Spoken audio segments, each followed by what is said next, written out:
Welcome to the History of European Theatre podcast. My name is Philip and thanks for joining me on this journey through millennia of theatrical history. Episode 5, Aeschylus, the Oresteia, Part 1. In the last episode, we looked at Aeschylus, his life as a poet and soldier, and his place as the inheritor of the tragedies that had gone before, as best we can, as there's little evidence of them, and his early play, The Persians. Towards the end of his life, just a few years before he died in exile, he produced his greatest surviving work, the Oresteia.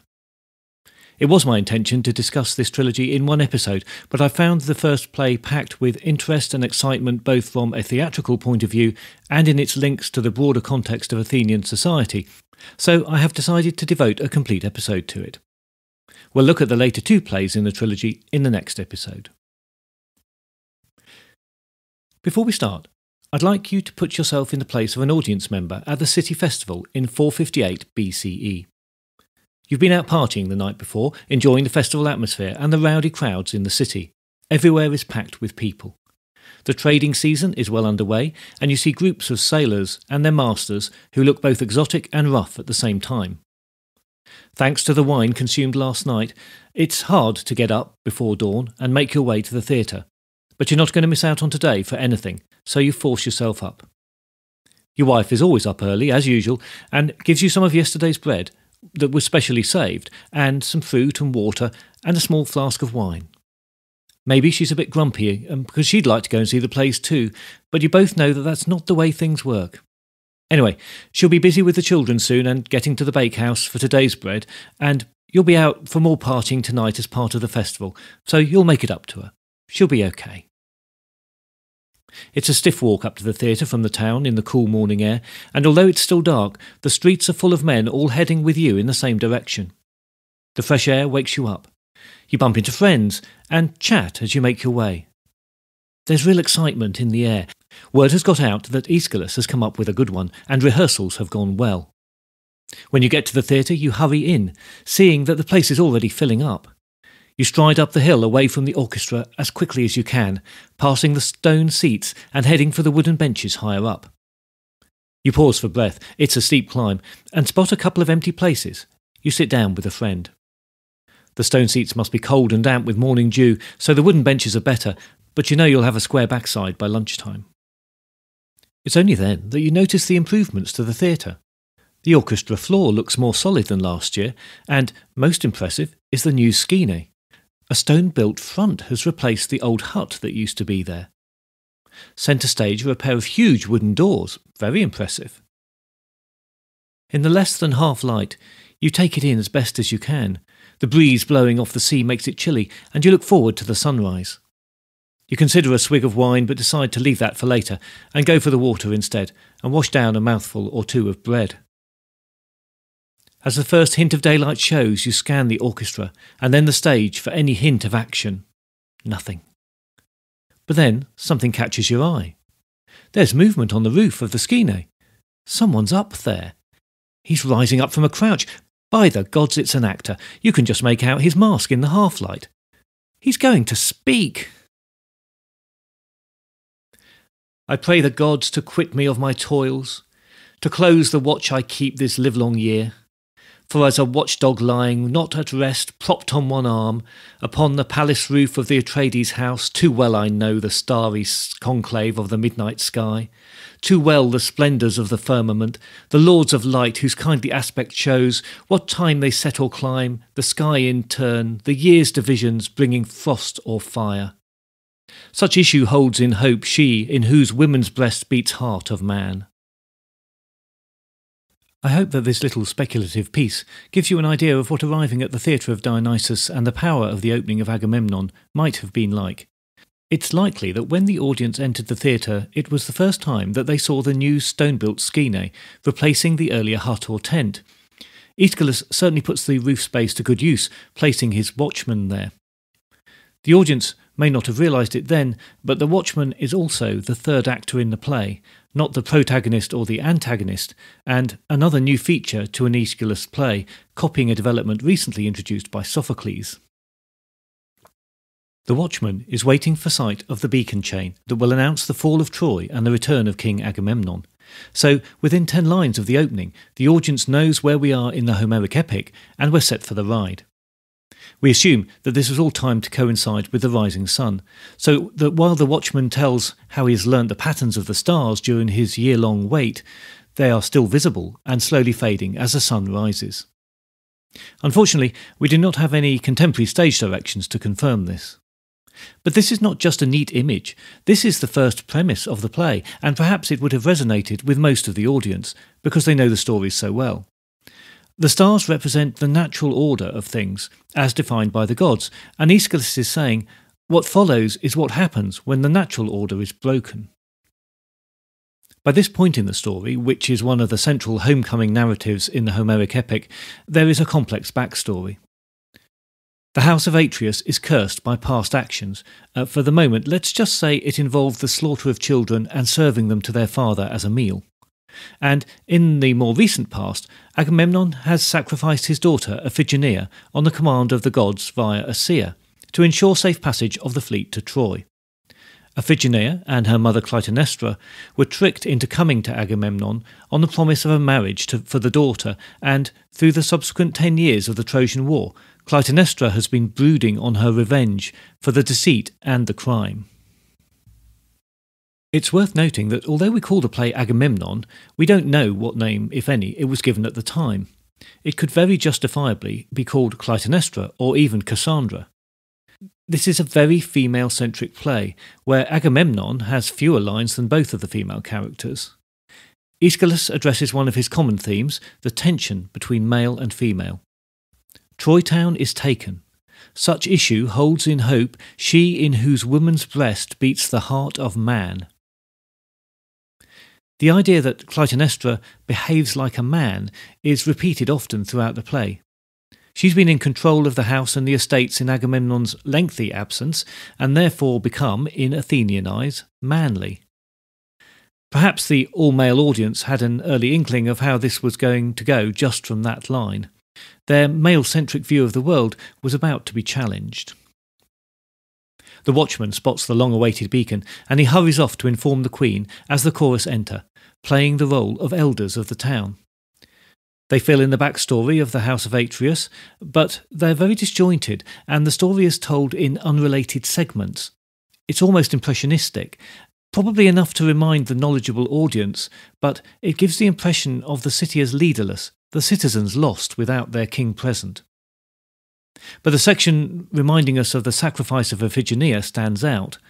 Aeschylus doesn't want us to forget the manner of her death. The imagery used while telling of her sacrifice recalls the wedding ceremony, but it's perverted by her father, who is acting willfully and without consultation, driven by his own ambition to the point of the act of filicide. He is a king, we are constantly reminded, an autocrat, and in this case, acting as a god, deciding between his daughter's life and death. The comparison with Athenian democracy is not explicit yet, but it will be. For now, it hangs in the air. The choral ode also reminds the audience of the importance of the Trojan War in Greek history. It's the only time when all the city-states came together to fight a common enemy, and that enemy had to be defeated because by taking Helen away, Paris had broken the bond of hospitality that Menelaus had extended to him. The concept of freely given hospitality was an absolutely central idea in Greek life. The chorus don't even discuss if Helen wanted to go with Paris or not. To the Greek mind, that's not the point. The dishonour of the removal of Helen leads to the need for war. The need for war leads to a need for a god-appeasing sacrifice. An animal would be the norm, but Agamemnon decides that a more significant offering is needed, and so to the sacrifice of his own daughter.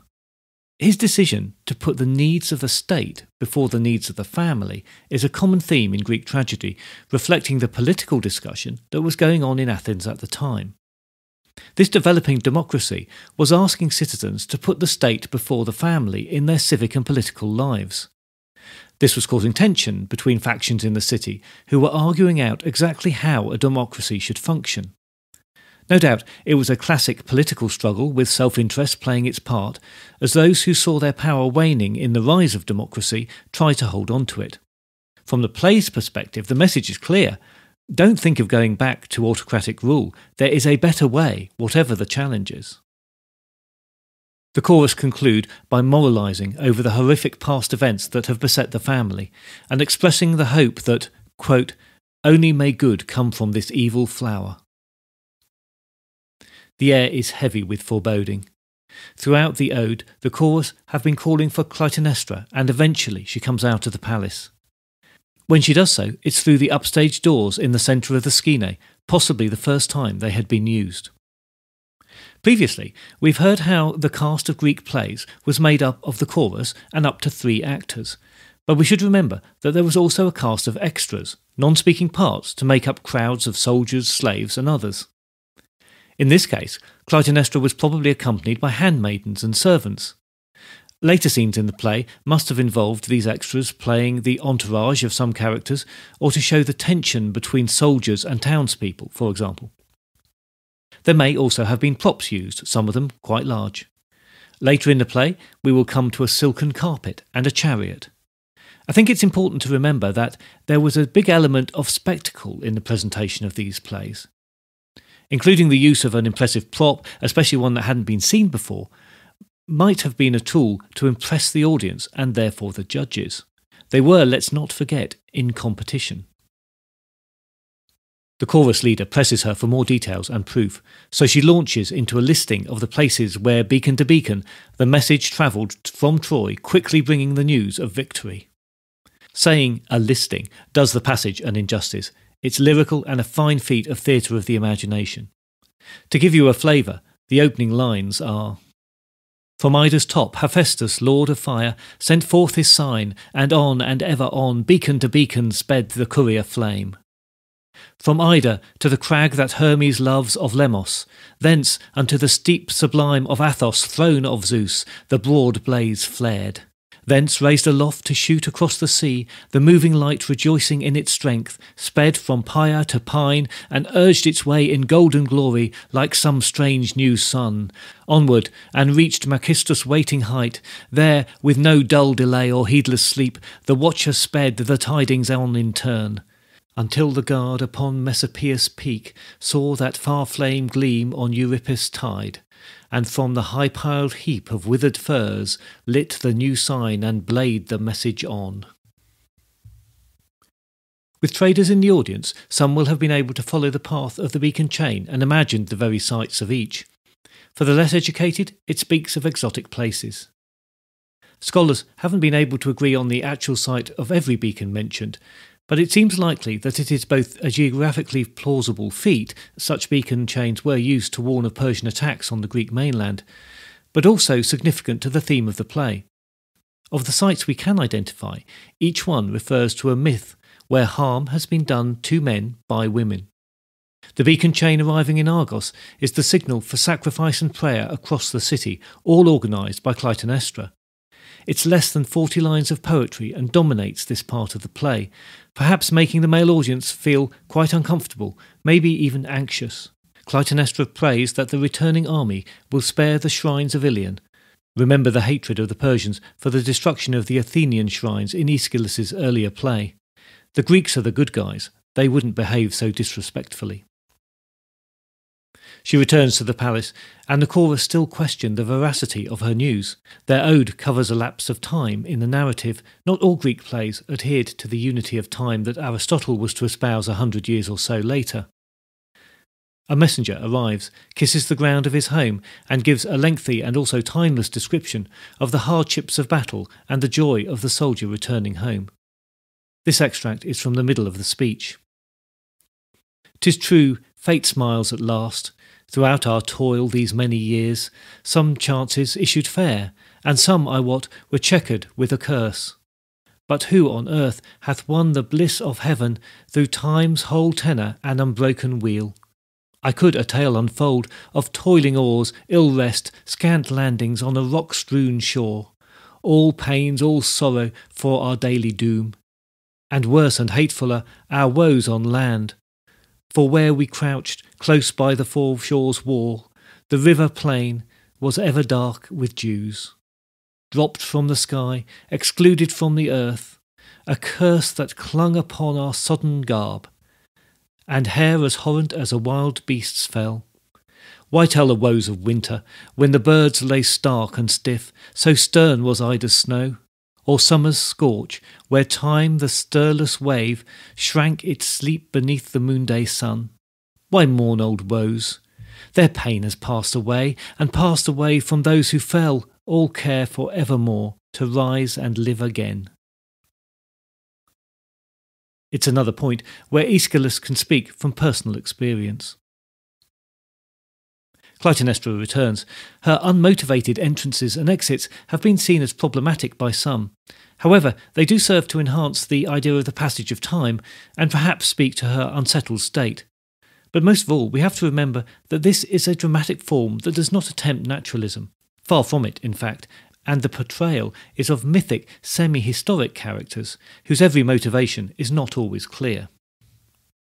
In defence of their earlier criticism of her, as a woman and at the veracity of her news, she pronounces that Agamemnon will soon arrive and she awaits him eagerly. Both chorus and audience are again well aware of the irony. As she departs again, the chorus tell of the return voyage of the Greek army that was almost destroyed by a huge storm.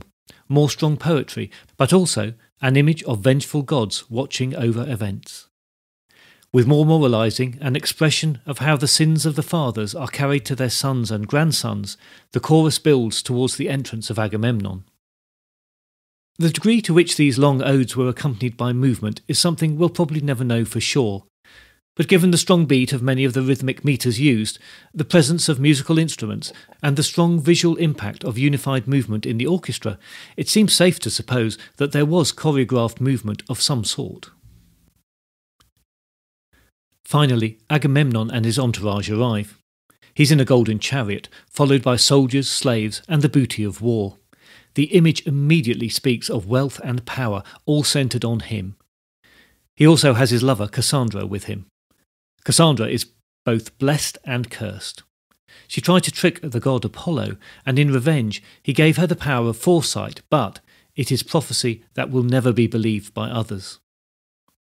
The chorus praise Agamemnon, lament his absence, and warn him in a veiled way of what is about to come. He accepts the praise and homage, seeing it as his due, and seemingly forgetful of the terrible price that has been paid in this long war. Clytemnestra returns to greet him, but can't keep a touch of reproach out of her welcoming speech. It's the first time she seems not quite in control and uncertain of how to handle her husband. There's tension between the couple here. Clytemnestra has a strong position on the stage, taking the upstage position looking down on the orchestra, while Agamemnon has the ostentatious entourage and more obvious power. But he has postponed his arrival and now shows some timidity towards his wife. It makes him appear of weak character, not behaviour expected of a good king. She tells him that their son Orestes has left the city, which has become restless. In fact, the audience already know she is lying. Orestes was threatened by his father's cousin, who is also Clytemnestra's lover, Aeschylus. She concludes in more complimentary terms towards her husband, and, presumably at her command, with a wave of an arm, her handmaidens stretch out a fine carpet for Agamemnon to approach the palace on. Older traditions call this a purple carpet, fit for a king for sure, but later thinking is that crimson is a better translation. Still a regal colour, it's more fitting for this blood-soaked family drama. The king hesitates, sensing some motive. This type of praise is excessive to Greek ears, belonging to more exotic Eastern potentates who considered themselves semi-divine. Audience members could well be murmuring it all looks a bit Persian to them, and not in a good way. Accepting this praise is immoral to a Greek, but with a bit of persuasion by Clytemnestra as she appeals to his overbearing pride, Agamemnon steps onto the carpet, and from that moment onwards everyone knows that his fate is sealed. As he moves forward, they exchange lines at rapid-fire cross-purpose, and the central opposition of these two main characters is laid bare. One has to say that Clytemnestra, this woman with a man's heart, comes out looking the stronger than the king. As he slowly makes his way to the palace, represented by the central doors of the Skene, Agamemnon again excuses or explains away any of his faults or wrongful actions. Finally, they pass into the palace, and the doors shut behind them. Cassandra is left on stage with the chorus, who misunderstand her prophecies as she becomes more and more fearful for her own fate. Several times Clytemnestra returns and tries to persuade Cassandra to come into the palace, but she resists, continuing to recite prophecies that become more and more clear until she describes Agamemnon's fate almost exactly. She also makes mention of the Eumenides, her witnesses. These are the Furies, terrifying winged creatures who pursue the guilty. Born of blood dropped by Kronos, the youngest of the Titans and father of Zeus, they represent the old world of autocratic justice and will play a major role in the subsequent plays on the trilogy. The repeating mystic prophecies are very lengthy, suggesting that mystical elements like these were popular with the Greek audience. Think back to the ghost of Darius in The Persians. For those of us used to only spending 2 or 3 hours in the theatre, a bit of cutting seems appropriate here, but the original audience were there for the whole day, so maybe not such an issue for them. Eventually, Cassandra is resigned to her fate and enters the palace, and immediately we hear Agamemnon's cry for help. The chorus cannot agree if they should stay or flee, but as they debate in confusion, the doors are thrown open and the echiclaim, the wheeled platform, is pushed out to reveal the tableau of Clytemnestra, blood-soaked axe in hand, standing over the bodies of her husband and his lover. This is a significant change made by Aeschylus. In the original myth, it's Aegisthus who commits the murder. He is Clytemnestra's lover, but also entwined with the backstory. Remember the father who was fed his own children in a meal? That was Thyestes, brother of Atreus, the father of Agamemnon, and rival for the Mycenaean throne. It was Atreus who cooked the children, and having lost out on the throne and digested his children, Thyestes went to the oracle to divine the best method for revenge. He was advised to father a son with his daughter Pelopeia. The son, the prophecy said, would kill Atreus. Thyestes raped his daughter, and Aegisthus was the result. In time he carries out the foretold murder, so there is extremely bad blood between Agamemnon and Aegisthus even before he paired up with Clytemnestra. And here I think we just have to pause for a moment and wonder at the dark, dark hearts that created these tales. So Aeschylus puts the women unequivocally in charge and with the power here. The composed tableau is undoubtedly a shocking image, all the more so because it's clearly the woman who has committed the savage murders. Some commentators have argued that this and the crimson carpet are image of female menstruation that would have been deeply uncomfortable for the male audience to see. Men were used to fighting wars, seeing blood and hacked limbs and the associated brutality, but when they came home they could be at the mercy of their wives. Being stabbed in your sleep by an angry wife was a dishonourable death for the soldier citizen. I'm not sure we can extrapolate the image quite that far, but it's true that the fear of the power of women is a theme that is present throughout antiquity, so I put it out there for your consideration. Clytemnestra erupts into a passionate outburst, holding the chorus until Aegisthus arrives. She describes the murder in grisly detail and is contemptuous of both Agamemnon and Cassandra, but the chorus will not condone the extrajudicial killing. She is a powerful and also somehow sympathetic character, as she argues with the male chorus, who refuse her command to disperse. Does the fact that her husband killed her daughter and then turned up with his new girlfriend in tow not gain her some sympathy? Perhaps, but not enough to justify bloody murder.